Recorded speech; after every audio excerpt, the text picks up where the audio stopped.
Well, this Fred at Calkins machine got a little problem here. Customer sent the wrong drawing. We made these pins about 15 to 20 thousandths too long. Ran them on a screw machine, cut them off and deburred them for 10 cents a piece, and we got thousands of them. There's a box there that says 6,900. There's at least 3,600 pins in there that been packed in vials of 100 pieces. And we've got these screws over here and more boxes here. So how do we do this?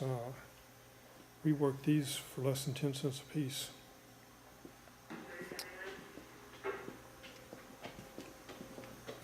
Got an omniturn over here set up to do this.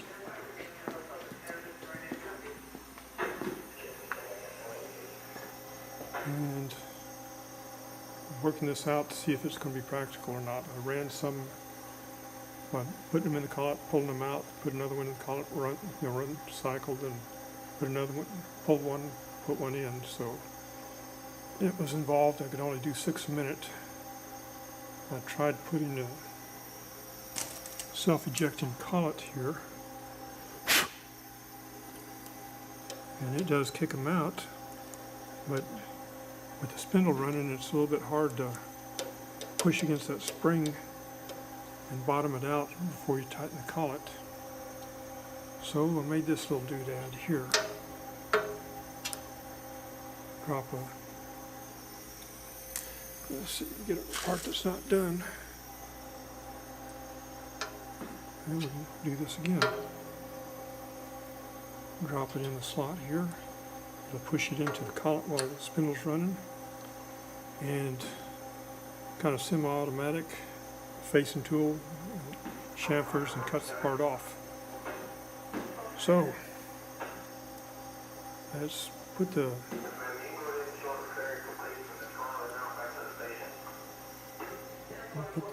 video camera on the stand here and make some parts. Take me a minute to get into the rhythm on doing this.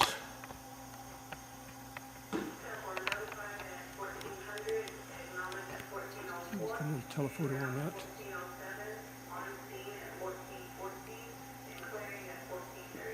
Okay. A handful of parts. This is automatic. Put your single block first, get it up there.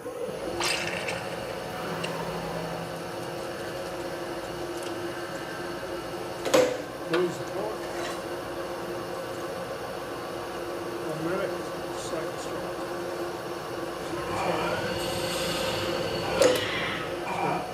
Eject the part. Put a new one in there. Press cycle start again.